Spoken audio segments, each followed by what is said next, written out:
Hello, Metal Temple. This is HP Buttcraft, and what you're about to hear is my phone interview with guitar player and vocalist for the progressive metal band Intronaut, Dave Timnick. In this interview, we discuss the way Intronaut has put together their new album, the direction of Last Things, and some critiques they've gotten on their previous albums. Plus, we talk about their recent collaboration with the notorious Devin Townsend for this new record, their past collaboration with the reclusive artist known as Cloudkicker, as well as the excitement about going back out on tour. I hope you will enjoy my conversation with musician Dave Timnick of Intronaut. All right, well, let's just kick things off, because, I just want to get started since we're starting a little late.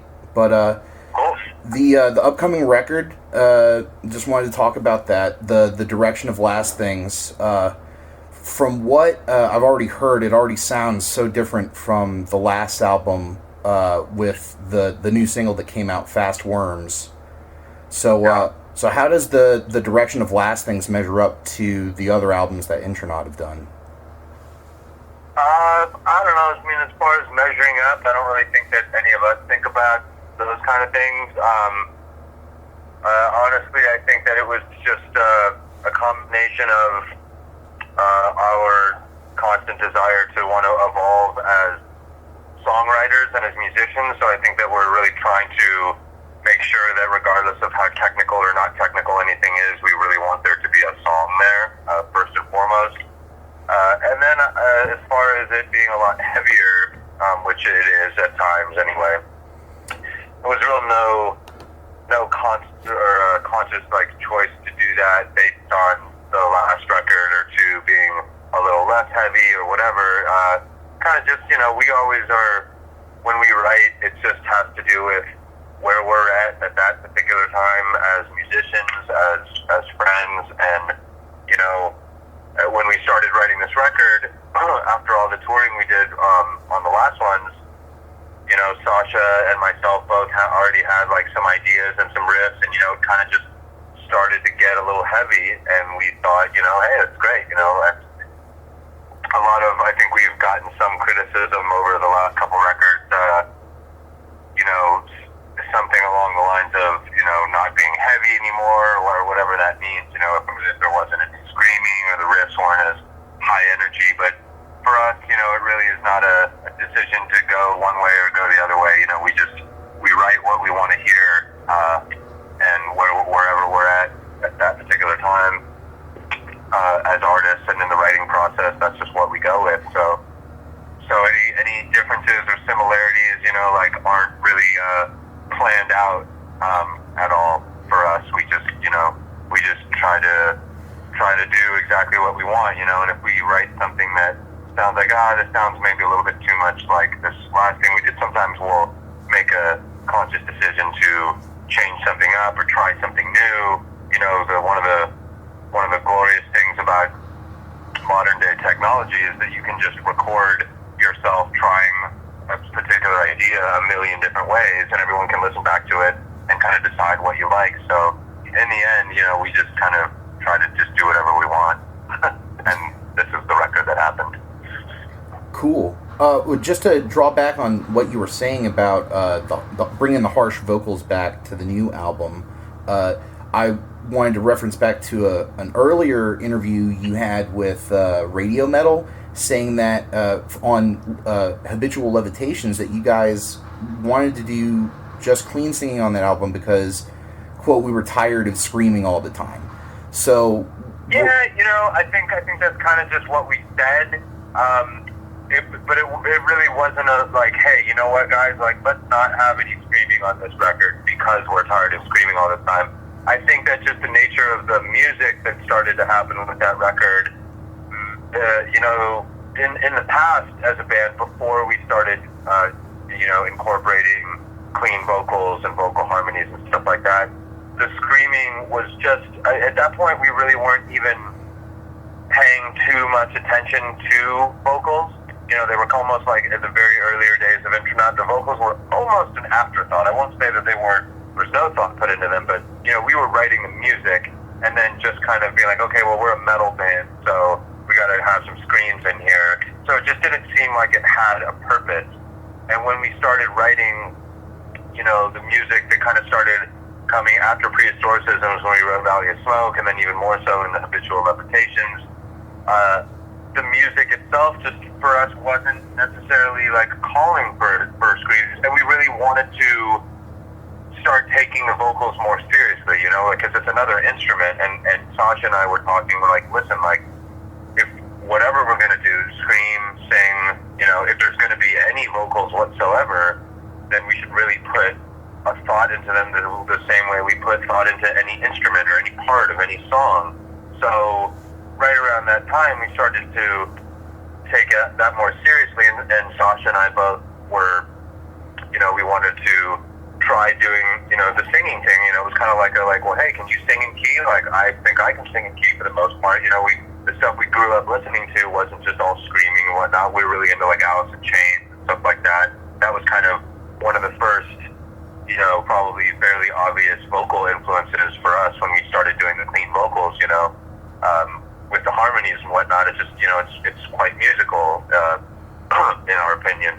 And so when we were doing Habitual Levitations, you know, like, I don't know, when we were writing the vocals, Sasha and I just, you know, it would have seemed we would have had to like force to put some scream parts in there. We had already started to get comfortable doing the singing, and, you know, and all the singing isn't just like delicate, clean singing, you know, there's still kind of like pitched screaming or whatever, but it just kind of didn't present itself for that record, and it would have been forced. And yeah, I mean, I think that we were still really on this kind of mission to take our music to the next level.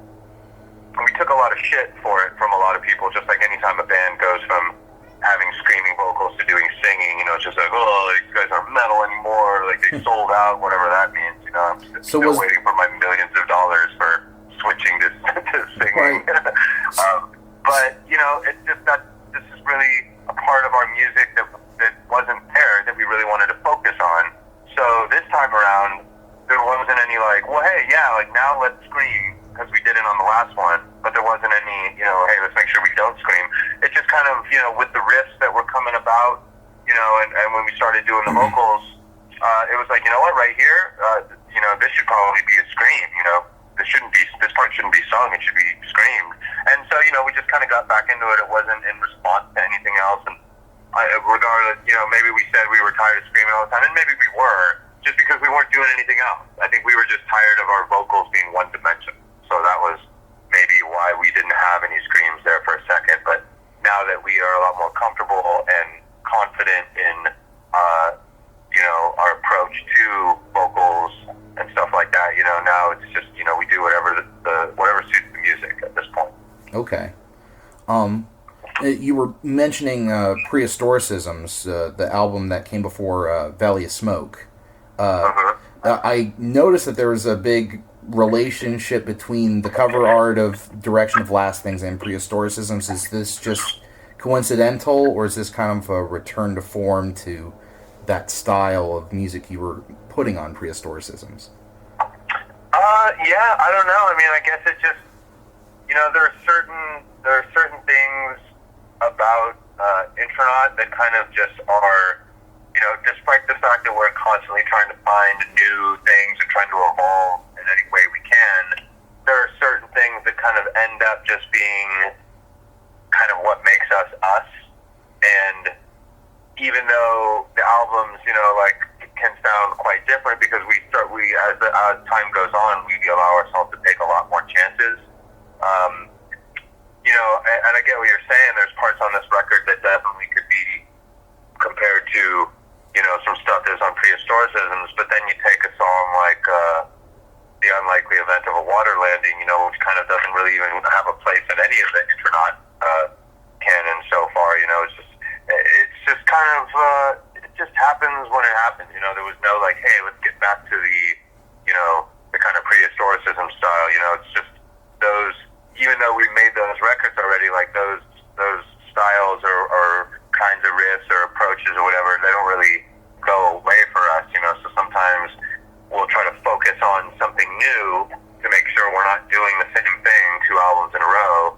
But then, you know, I feel like if we would have made this record right after Prehistoricisms, it probably wouldn't have happened that way, because it would have been, it we needed to kind of go in another direction for Valley of Smoke, and then try to go and, more in that direction for Habitual Levitations. And then for this album, it wasn't any kind of, let's go back to, this album, or let's try to do this. It's just the more music we make, the freer we feel to kind of just do whatever. And when we do whatever, it's not always going to be, not going to be something completely new and never done before. We kind of tend to, there's certain things that we like to do musically, and when it works, I'm like, oh yeah, that's good. We have a lot of those moments. Sometimes they have similarities throughout all of our records. We all have certain things that when we do them, we're like, oh yeah, that's one of those things we love. So there's probably a lot of that going on throughout this record. You can pick stuff from previous records. It's like, yeah, it's kind of like that, and it's true, because it's still us. We're trying to evolve as human beings, but like we're the same dudes. So some of it's just gonna sound like us. Yeah. I can definitely tell that there are parts of the album that kind of pick and choose things from previous albums, and I'll get back to that later. But one really remarkable thing about the Direction of Last Things I read is that the band recorded it in 4 days in a sound studio. So that's, I guess, for most bands, that's such a short amount of time to spend in a sound studio recording your album. But I wanted to ask, what was the real amount of time that the band had to put into actually getting the material ready for the studio before you actually went ahead and did it? Well, I guess hard to say exactly. We started, I guess, like the official writing process, usually kind of just starts after whenever our last kind of tours are for an album cycle, when we all are talking like, okay, well, like, we're not hunting, we've done a bunch of touring for this album, we're not hunting for a new tours or anything, like, let's, take a couple weeks off, regroup, and then let's get into writing. But usually by the time that happens, Sasha and myself already kind of have a handful of riffs or ideas, and everybody, and not just the two of us, but Joe and Danny as well. Like, Danny will record drum beats, when he's just at his house by himself, and send them around. So sometimes, the juices get flown, even on tour, we'll, just kind of be like, oh, check out this little riff I do, and be like, hey, like, remember that when we get back home, let's mess with it. So we started the writing process. Sometimes the writing process is interrupted by, maybe a tour that comes up that we can't say no to, or, real life gets in the way, where someone has to take some time off, or work-related business or whatever. So for us, we always try to have all of the music really, like, written, like, done. We don't like to, a lot of bands, I think, especially in our genre, or whatever that means, like to, kind of, they go into the studio, they just kind of piece it together, they clean everything up and make it just extra perfect. And then it becomes like, okay, like, now we got to figure out how to play this. And for us, we've never been that way. For us, it's all about having the songs written, really, and listening back to them when we record them just ourselves at the practice space, and making, we want them written for long enough where we can listen to them, and maybe sometimes there's a part where everyone thinks is cool, and then we listen to it for a few weeks, and then maybe it's not so cool, or someone has a better idea. So we like to have all the music done for the most part before we're even talking about going into the studio. And sometimes, things change. You can change something at the last minute in the studio if you're just inspired. But we normally go into the studio fully prepared to play the music as it's written anyway.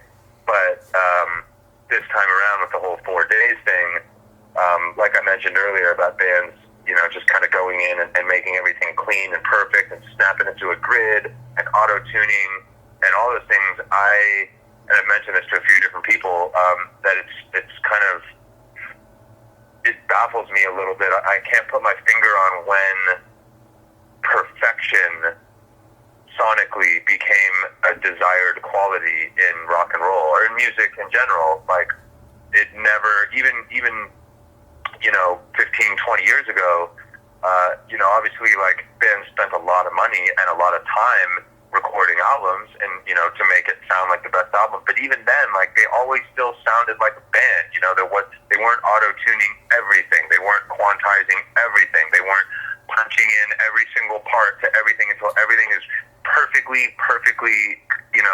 flawless. I can't put my finger on when that quality became desirable, but it's never been something that we've been too into. Like, we're very much into playing as tight and as cleanly as possible, but there's only so much stuff that, at least for us, there's only so many things that we would want to, which would be okay to, like, fix after the fact. We don't like to fix stuff too much, If you didn't get it right the first time, like, do it again until you get it right. Same thing with vocals. Like, when we did Valley of Smoke, which was our first album doing the clean vocals, we were a little bit kind of timid about the vocals, and, we ended up kind of allowing a sound engineer to use a little bit of auto-tune and stuff on the vocals, and listening back to it, we're like, God damn it, let's never let that happen again, If we don't perform it right, then perform it again until it's right. So this time around, we just took that approach to the next level. We were like, you know what, like, let's record this album, let's just track this album live, So to go back to your original question, I'm not sure how long it actually took, because it's hard to factor in time off, and usually we're getting together like 4, sometimes 5 nights a week for hours at a time during the writing process, when we can.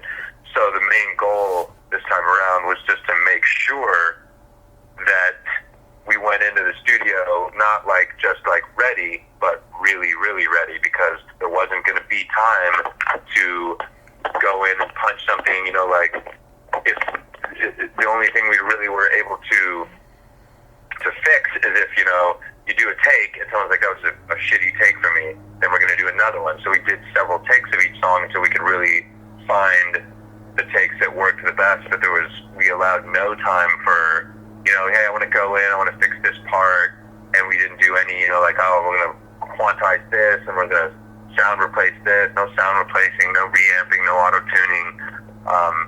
So we just put the pressure on ourselves to be as prepared as possible going into the studio. And it was pretty stressful, it was pretty hectic, While we were doing it, we were like, oh, fuck, I don't know if this is a good idea, like, I wish I could change this, I wish I could change that, but we can't, like, this is going to sound shitty.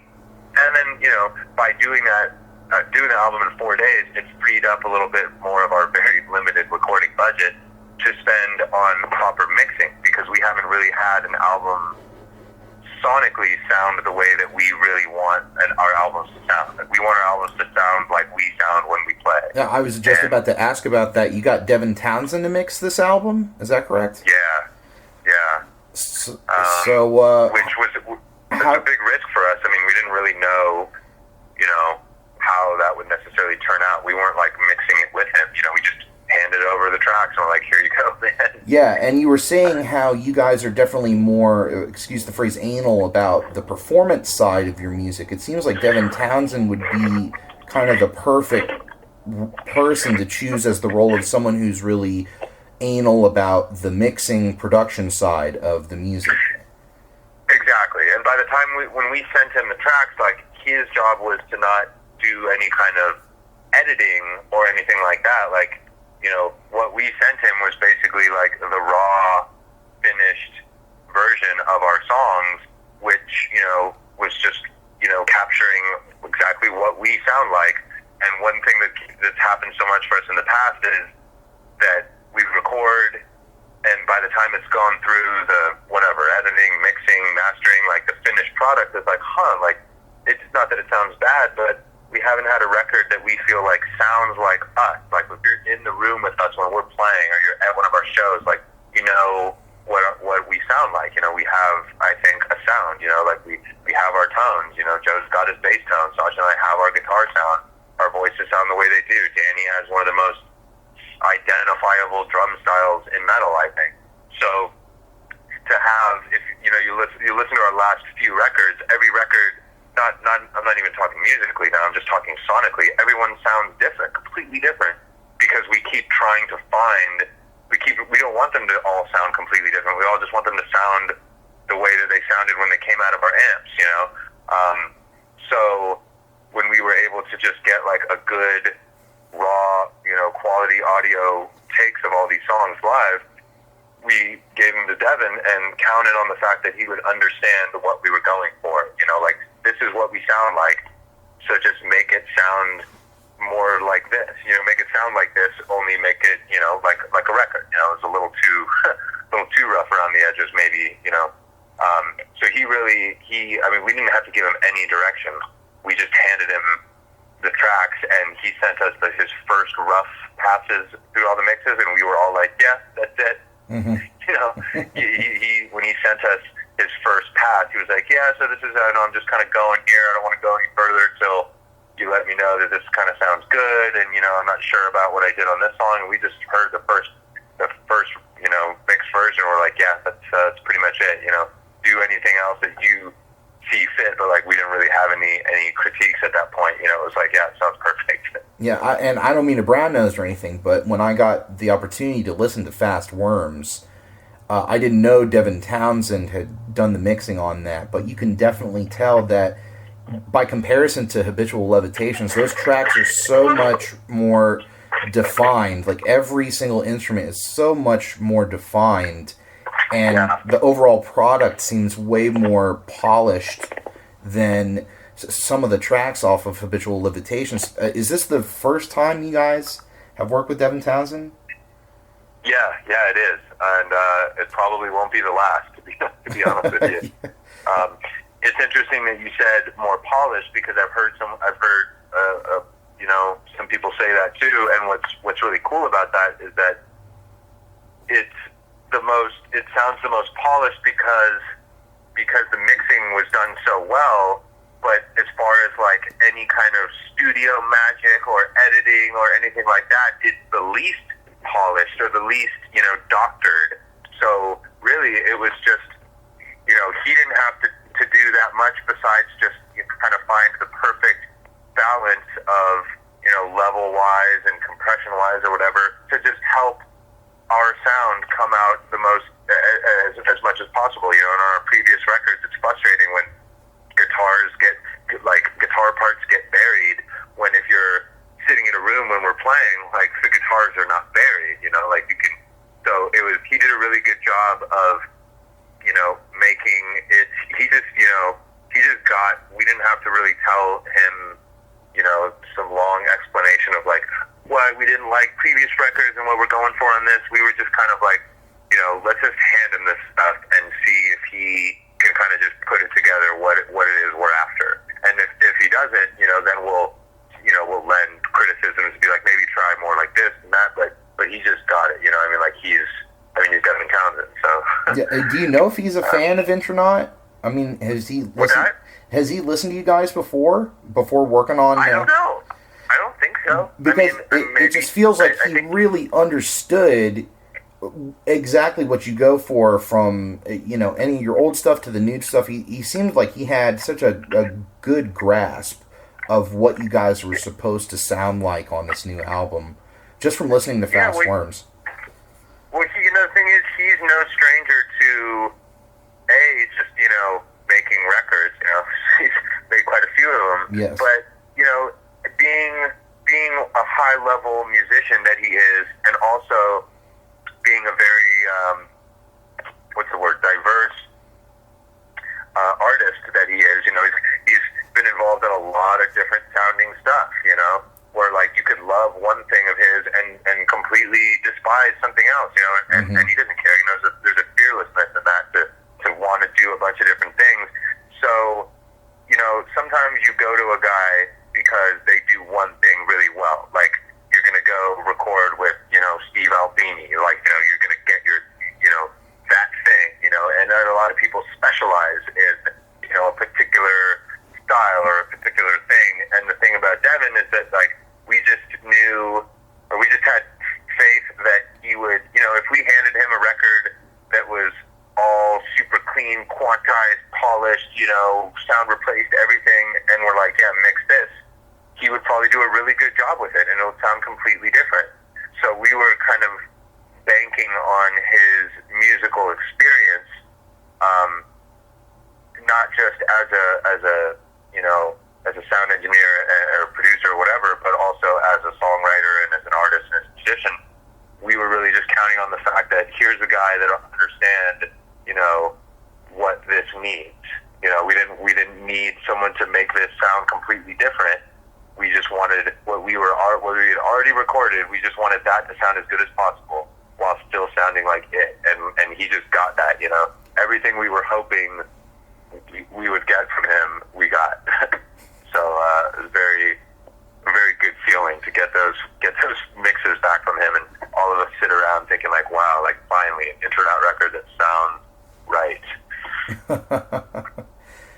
I don't know how much time we have left together, but I just wanted to switch gears a bit and talk about touring for a little bit. I saw that you guys are on an upcoming tour with Between the Buried and Me, Native Construct, and Enslaved. What do you foresee this tour being like? Like, what are you looking forward to it, or is it something you guys maybe are a little anxious about? Just wanted to hear your thoughts. Oh no, we're very looking forward to it. I mean, we're ready to get back out on the road. I mean, we love to tour, and we try to tour as much as possible when it's touring time. So when we're home writing, obviously we're very immersed in the writing process, and then we're all here. We got to deal with our real lives, and our jobs, and our everything else that everyone has going on. And then once it's all done and like the music's done and everything, like there really is something that some bands like to tour, some bands don't like to tour, and some bands just live for touring. And I feel like we really just live for it. And it's not because touring is glamorous in any way, especially for us. People have the wrong idea about, especially after we did like touring with Tool and stuff like that. People are like, damn, so you guys made it. Like you must be on tour buses, getting paid, getting chicks, and of course, none of those things are true. But there's just something about, and back to what I was talking about with like our approach to recording and why we wanted to sound, like us as a band playing, is because that really is the end goal for us, is to have people hearing it, like right there live, like, like the record for us, like the album should be, as decent as possible of representation of that, a substitute for not being able to see it live every time you want to listen to it, as opposed to, hey, this is us, we're going to try to perform this thing that, sounds too perfect to even be real on the record. So it really is all geared towards live playing for us. So we, like that's, even when we were playing for 10 people in shitty bars and sleeping on kitchen floors, it was still all about the touring and all about the live performance. So for this tour, we're super excited because it's going to be the beginning of the touring cycle for this record. We're super excited to go back out with Between the Buried and Me because they're really cool guys and they really get it as far as putting together a tour package. Like you look at that package, you got Enslaved. We've all been enslaved since way back when they were just like, a black metal band. And they're a great example of a band that really like evolved and become, found new ways to be fresh and very progressive, very different, like over the span of their musical career, which has been quite long. But Between the Buried and Me, like they just get the idea of putting together like a show, not just like a Between the Buried and Me tour with like some support bands, like it's a show, people are going to come to see specific bands, but people are also really like coming to see like a good tour package. Between the Buried and Me, those guys are as good as anyone that I can think of about understanding the value and importance of putting together cool tour packages that are more than just like what kind of bands can we have opening for us. So yeah, we're super pumped for this tour. We're really excited to play these new tracks, and all the hard work, all the being at each other's throats and fighting during the writing process and everything. Like it really is all geared towards the finished product and bringing the music live to anybody that cares to listen, because that really is where the magic is. I mean, nowadays people's attention spans are getting shorter, and, you know, you maybe listen. It's kind of tough, like, even people that listen to progressive, complicated music or whatever, it's kind of tough, you know, to find a time where you could really sit someone down and be like, hey, let's listen to this whole record right now. You know, I remember being much younger, and that was like the thing to do. You know, you'd like, come over to my house, we're going to smoke some pot, we're going to listen to this whole record. And nowadays, you know, there's just so many distractions, like with the people's smartphones and this and that. You know, you're lucky if you can get someone to listen to a whole song, you know, in your car or at your house or something, because there's always something else to look at your Facebook page or email, whatever. So you get someone into a room for a live concert, you know, that's your chance to, that's that primal thing that can't really be corrupted or compromised, as far as, you know, all the different things that people argue about with music nowadays, you know, with Spotify or whatever it is that people are complaining about. I stopped paying attention. But when you get someone into a room and it's just like a live show, I mean, like, that's just never going to go away. Like, that's where the magic is. You know, if you think about, like, the first time you saw, like, your favorite band live, you know, like, that shit changes your life. But there's no way to corrupt that. So that's what it's all about for us. Speaking of tours, I wanted to talk about a very special tour that Intronaut did last year with Ben Sharp, who everybody else knows is better as Cloudkicker. That thing was just unprecedented, and I wanted to ask if there were any future plans that Intronaut had with Cloudkicker. Well, ultimately, that's up to Ben. We told him right when we first met him many years ago and became friends with him. I mean, he just approached us as a fan of our band, gave us a CD, and was like, "Hey, this is my music. Give it a listen." And when people do that, when people give us albums, we always listen to them, unless they're obnoxious about it. They're like, "Hey, like, this is my band. Like, we see you guys got this tour coming up. Like, I think we'd be perfect to open for you." You know, just an immediate, we'll probably throw that CD out the window. Mm-hmm. But usually when people are like, "Hey, man, I'm a big fan," whatever, like, here's a CD, like, check it out. I mean, we have hours and hours and hours every day in our van on tour. Like, we listen to all that shit. And we've heard a lot of good music doing that, and we'll let people know, you know. Like, sometimes we'll just call some kids in South Dakota and be like, "Hey, man, you guys are rad. Keep at it." Ben gave us his CD. It was the Beacon CD, and we put it in the next day, and we were all just like, "Holy shit, like, this is fucking good." So we let him know, and then we, you know, kind of became friends, and we would hang out with him every time we were coming through Ohio. And we told him, you know, a while back, like, "Hey, like, do you ever want to, like, actually play this stuff live?" And he told us the same thing he tells everybody, like, "Nope, not interested." You know, he's a pilot for Delta Airlines. He's got his wife and his dog. Like, he's not interested in being a touring musician. So we told him, well, if you ever decide you want to, like, play some shows or do a tour, we'll be your band. You know, we'd love to do it. And he's like, well, you know, if I ever decide I want to do that, I wouldn't even consider doing it with anyone else besides you guys. Like, you would be the perfect band to play my music.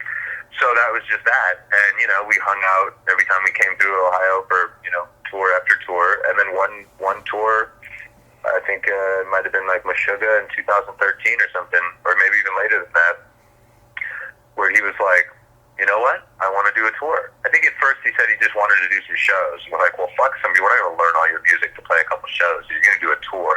Mm-hmm. So he's like, "Yeah, okay, let's do a tour." So in a very short period of time, like, he put together a set of the music. We were rehearsing it here. We put it together. So we had that first Between the Buried and Me tour, and then we were already planning on doing an Intronaut tour right after that. So we thought, like, well, hey, like, let's do Intronaut and Cloudkicker. We'll just play twice every night. And so, you know, it was incredible. You know, we had a great time. And Ben is, like, now one of our dearest friends. You know, I think he's in LA right now. I got to give him a call, hang out. But, you know, of course, when we were doing that, people that were into it were like, "Dude, like, oh, you're going to do another tour? You're going to come to Europe? You're going to do another one?" And, you know, I've heard Ben say anything from, like, absolutely not ever doing it again, to, yeah, maybe. And we are all kind of thinking, like, yeah, he's going to want to do one again. Like, he had fun. He knows it was cool. So again, to answer your question, as soon as he's down to do it again, we're ready. You know, we would love for nothing more than to do that again. And honestly, if we do it again, probably just do it as strictly Intronaut and Cloudkicker. Not that there was anything wrong with doing the Tesseract thing too, but for us, it really just like that. In our opinion, is like special enough of a tour package. Like just if we can ever do that again, that's probably how it will go down. But it's up to Ben. So hopefully he'll become nostalgic about all the fun we had on that tour, and he'll want to do it again. I suspect that he will. Dave, I'm just going to have one more question for you, and then we'll wrap this up. Sure. I really appreciate you taking the time to have this with me. The last question is about the last track on the new album, which is a remix of the song Valley of Smoke. Oh, right, yeah. So what inspired the band to specifically remix this song? Because Valley of Smoke came out in 2011? Or was it 2010? It was 2000... I think it was 2010. Yeah, because I remember that was one of my favorite albums of the year. But so, Valley of Smoke, why specifically this song? What made you want to remix it now? Well, actually, we didn't remix it. That was, we had a contest back when that record came out. We had a contest for, remix this song, and the winner gets, I forget what the winner got. It was just kind of like some fun thing we did, because it was such a weird song. We had Justin from Tool on there, and, I was playing drum set, and our Danny was also playing drum set, so we have 2 drum sets, 2 basses. I also played guitar, so just 2 guitars. I played tabla on that as well, so you got 2 drums, 2 basses, 2 guitars, and a tabla. So we're like, wouldn't this be cool to make just something fun for our band, a contest to remix it? So we just made the stems available, so you can take any one of those, instruments, mix it, twist it around, do whatever you want. And we had some really cool entries from that, where finally, we picked the winner. And honestly, this remix is just on the vinyl.